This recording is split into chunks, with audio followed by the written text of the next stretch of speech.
Halo teman-teman semuanya, hari Jumat ya kita bertemu kembali di kuliah spiritual ya, dan di video kali ini kita akan membahas tentang topik yang menurut saya luar biasa sekali, cukup bagus, cukup bikin saya jadi mind blowing, yaitu topik tentang reasonable dan rasional. Ya, topik ini sudah saya buat kontennya di dalam saya punya video yang bisa teman-teman akses. Sudah ada dua, jadi ini dasar berpikirnya dari buku Psychology of Money di sini ya. Dan yang tentang rasional, reasonable dan rasional ini ada di topik selanjutnya. Jadi pertama saya buat rich and well, yang kedua saya buat reasonable and rasional. Ya, jadi di dalam video itu saya menjelaskan apa artinya reasonable, apa artinya rasional. Ya, jadi di situ saya juga menjelaskan dari buku itu ya dikatakan bahwa manusia itu lebih ke arah reasonable, bukan ke arah rasional. Saya ulang lagi, manusia itu lebih ke arah reasonable, bukan ke arah rasional. Di situ saya kasih contoh. Udah tahu yang namanya day trading itu probabilitas menangnya cuma 50-50. Ya, tapi itu tidak menghentikan orang untuk melakukan day trading. Kenapa? Karena kalau kita ikut suatu hal yang rasional, ya kita harus investasi selama 20 tahun. Itu dengan probabilitas menang tertinggi. 20 tahun nggak ada orang mau melakukan itu. Kenapa? Karena itu tidak reasonable. Itu rasional, yes, tapi tidak reasonable. Nah, di dalam video itu, karena saya tidak membahas tentang spiritual, ya, jadi saya dalam video itu cenderung untuk, dan tanda kutip ya, mengatakan bahwa dengan kita tidak menjadi rasional, maka segala sesuatunya itu jadi kurang tepat gitu ya. Bukan kurang tepat, tapi mungkin salah kaprah mungkin ya. Ya, kita tahu itu benar, tapi ya udah kita tetap melakukan satu hal yang menurut kita itu tidak benar. Ya, menurut data itu tidak benar, tapi kita tetap melakukan itu karena kita adalah makhluk yang reasonable.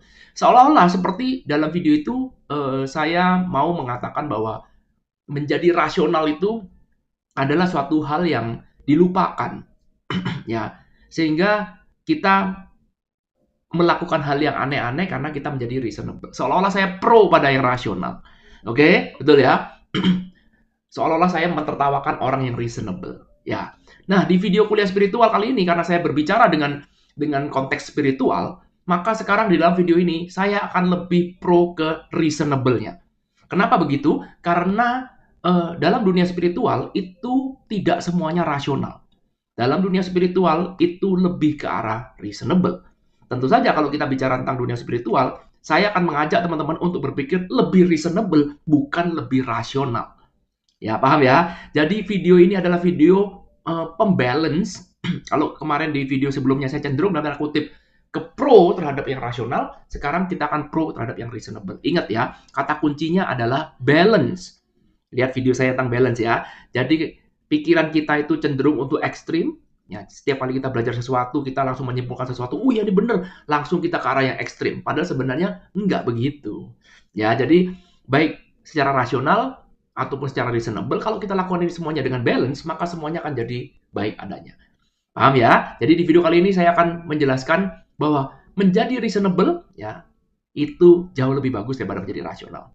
Oke? Nah, begini, sebelum saya menjelaskan ke teori, saya akan menceritakan tentang salah seorang teman saya lah. Saya tidak usah sebutin siapa ya, ini waktu dulu di Indonesia ya. Saya punya teman baik dan namanya kita teman, tentu kita saling curhat ya satu sama lain. Sebut saja teman saya namanya si A itu.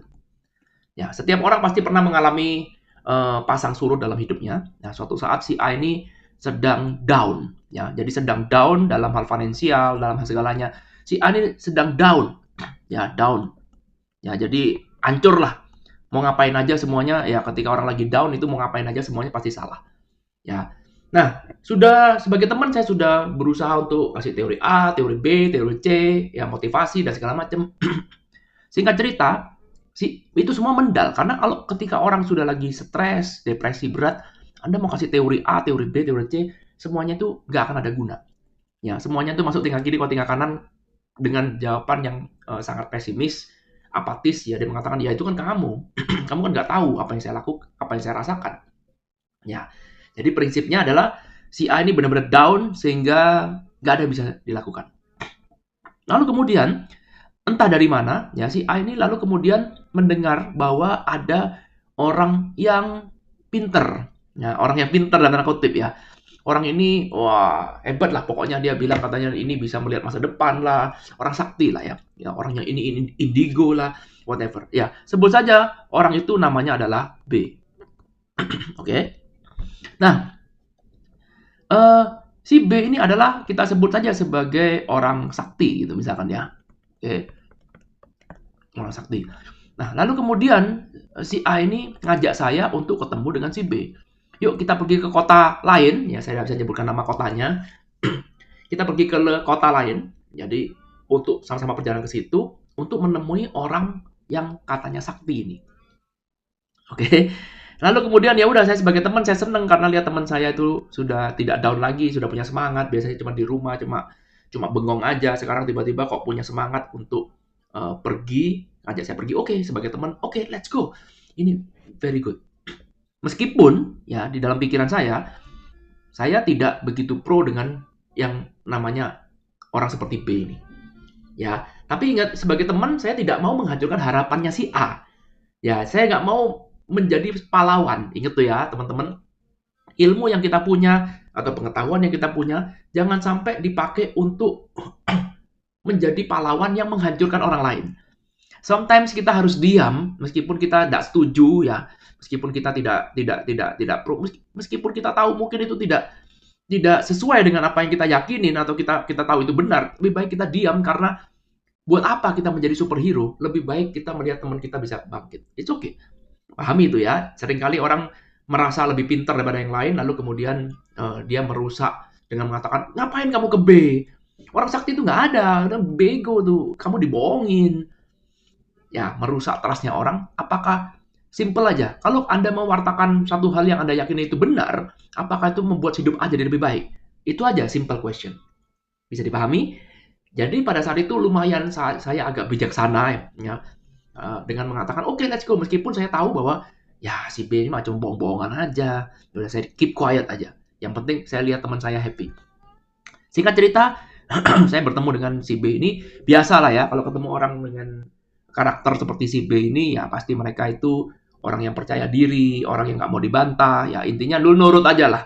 Ya jangan banyak tanya, ya intinya nurut. Ya, dan lalu kemudian seperti seolah-olah mereka itu membuat suatu ritual sehingga membuat si A ini jadi percaya bahwa B itu benar-benar sakti. Jadi pertama kali mereka akan si B ini akan menunjukkan bahwa gua nih sakti banget loh, sakti banget.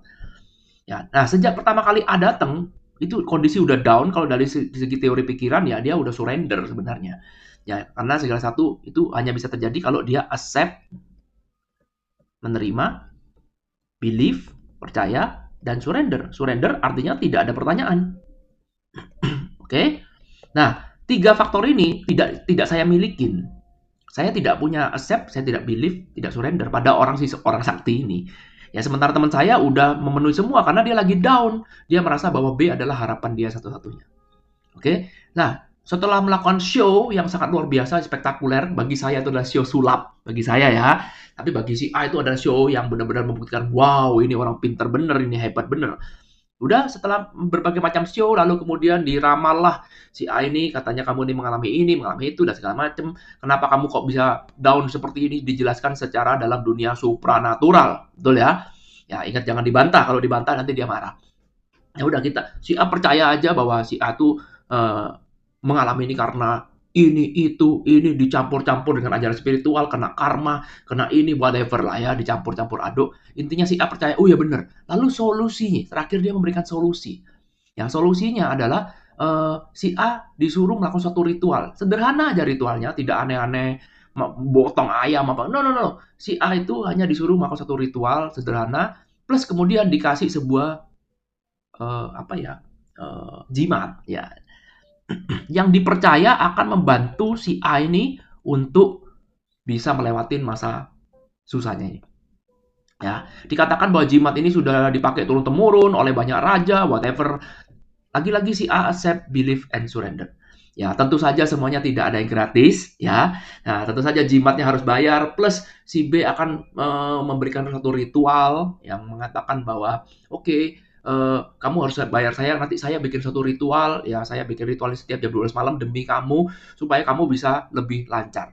Ya, setelah itu tentu saja ini ritualnya yang dijalankan ada dua macam, satu dijalankan oleh si B, satu dijalankan oleh si A. Ya, si A gampang sederhana aja, cuma buang baju, buang potongan rambut, cuma segitu aja, simple. Ya, sisanya dilakukan. Nah, semuanya ini satu paket, harganya sekian. That's it.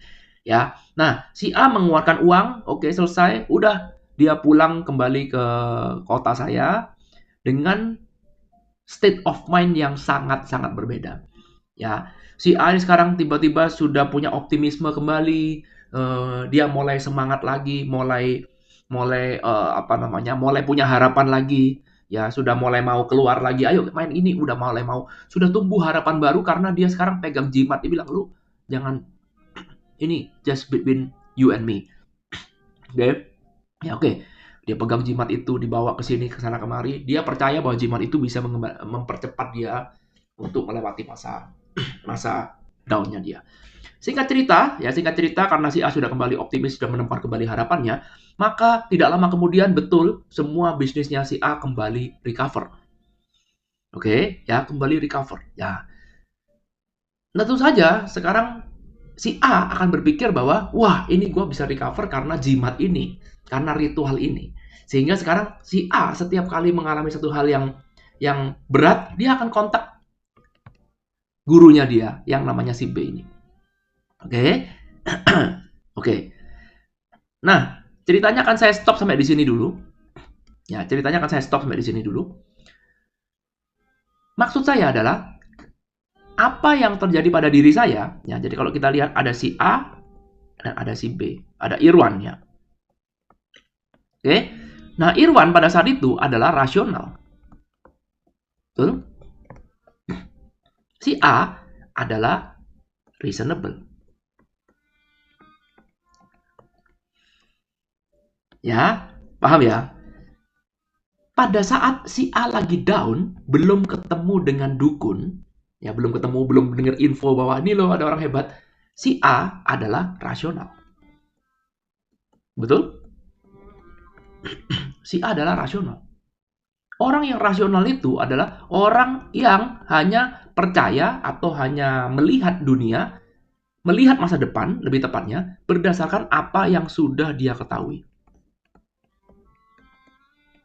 Bisa dipahami? Ya.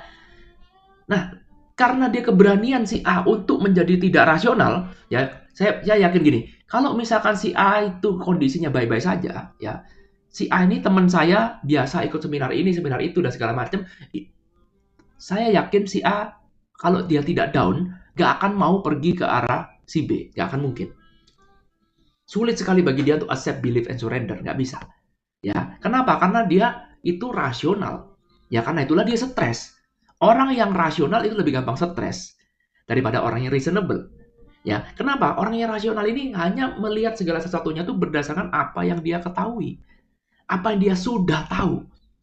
Ya, berdasarkan apa yang ada dalam kepalanya, berdasarkan apa yang pernah dia alamin, berdasarkan masa lalunya dia. Sehingga kalau dia mengalami satu hal yang di luar dia punya pengetahuan, maka dia akan jadi stres, depresi. Ya, nah karena itulah saya datang membantu dia pada saat stres, sama-sama rasional. Orang yang sama-sama rasional, setiap kali omongan saya dicerna berdasarkan rasional juga. Oke, paham ya? Nah, lalu kemudian karena keadaan yang makin parah, dan tentu saja dia pasti juga ingin sembuh kan.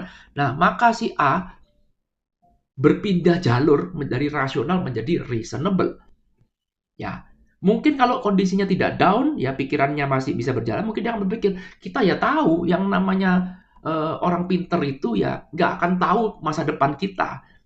Tidak ada seorang pun di dunia ini yang bisa tahu masa depan. Buktinya pandemi tahun 2020, ya tidak ada satupun peramal yang tahun 2018 mengatakan bahwa akan ada pandemi loh, nanti semua orang pakai masker. Nggak ada. Kalau Anda lihat peramal yang masih punya jejak digital tahun di 2020 awal, wah mereka bilang ini bakal gini, terjadi bencana alam, terjadi klasik banget. Ya, jadi itu Indonesia akan terjadi gunung meletus, artis akan banyak bercerai. Yang semua mah juga tahu kalau begitu, umum banget. Ada nggak orang yang bisa memprediksi bahwa nanti sekolah akan libur, orang tidak bisa beribadah karena kena pandemi? Nggak ada. Nggak ada. Ya artinya masa depan memang tidak ada yang tahu, betul? Ya. Nah, kalau dalam kondisi rasional, yes kita bisa bilang seperti itu. Ya, lalu kemudian sekarang si A memberanikan diri untuk lompat ke dalam reasonable. Karena kalau dia terus rasional, dia hanya berpikir berdasarkan apa yang dia ketahui, apa yang bagi dia masuk akal, ya ini akan menjadi masuk akal namanya. Ya, semua info yang di luar rasional ini, di luar apa yang dia tahu dibilang tidak masuk akal.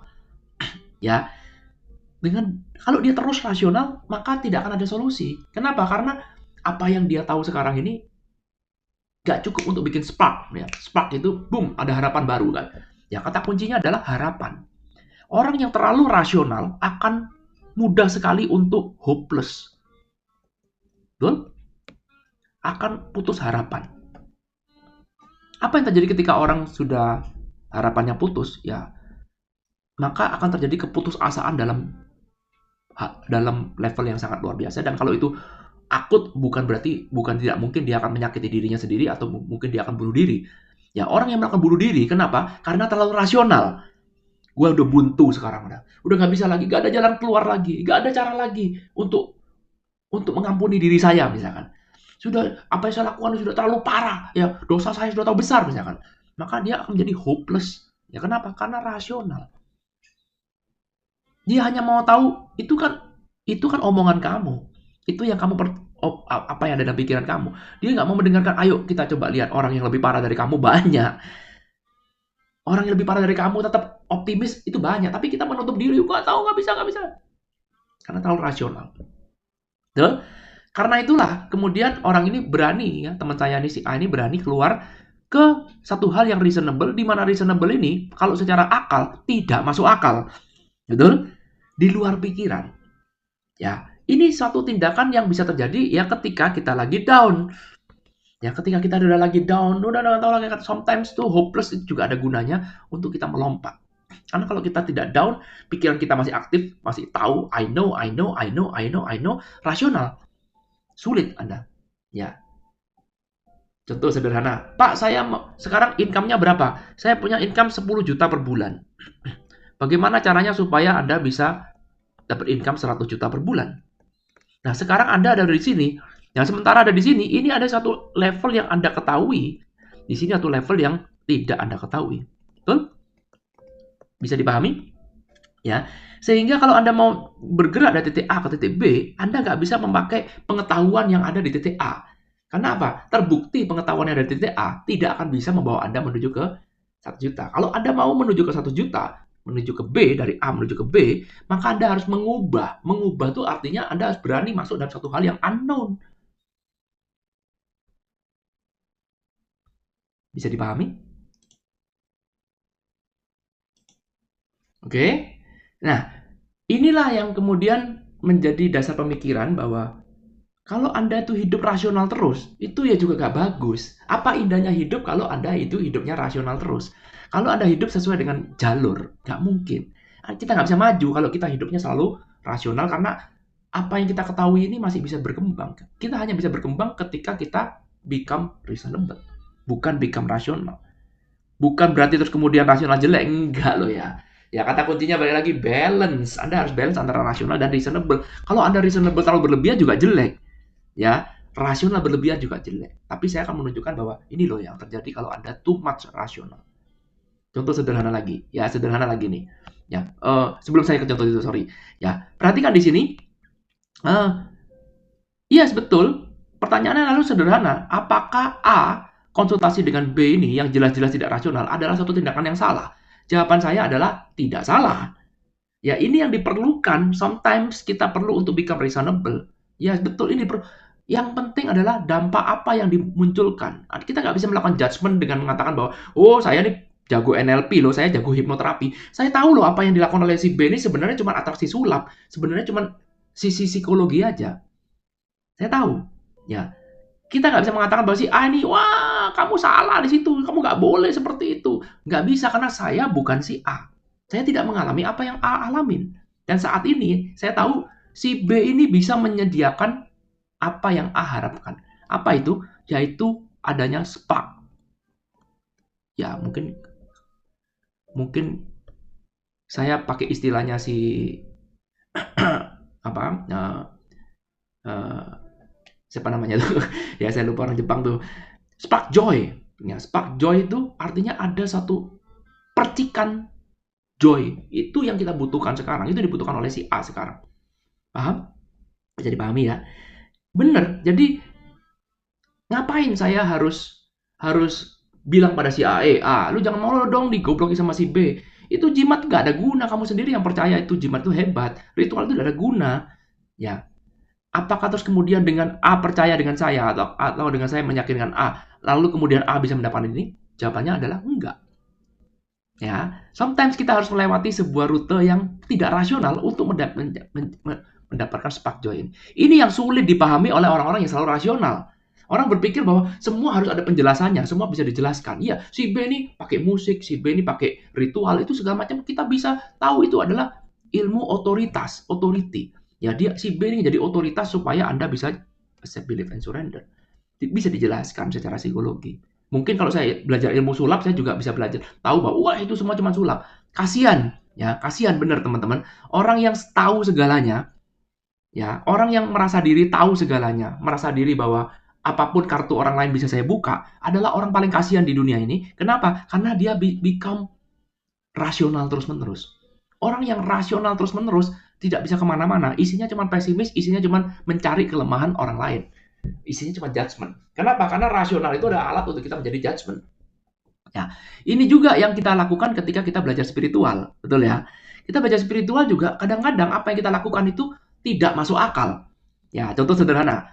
Sekarang kita belajar quantum jumping di kelas premium, ya. Quantum jumping memang terang-terangan mengatakan bahwa ini tidak masuk akal. Bagaimana caranya kita bisa bertemu dengan diri kita yang di dimensi berbeda? Tentu saja tidak masuk akal. Of course tidak masuk akal karena memang kita ingin bertemu dengan atau melakukan ritual ini dengan tidak melibatkan pikiran. Karena kita ingin menjadi rileks dulu sehingga kita melepas akal. Kalau Anda sekarang mengatakan, saya ini rasional Pak, saya nggak percaya begituan. Ya udah, ya it's okay. Ya, tapi Anda akan kehilangan momen untuk bisa mendapatkan spark joy, ya percikan kebahagiaan, percikan semangat baru dari quantum jumping. Betul? Ya, contoh sederhana lagi. Kalau Anda ikut kelas saya quantum jumping, ada yang new moon, kita taruh air gelas. Ho'oponopono juga mengajarkan sama.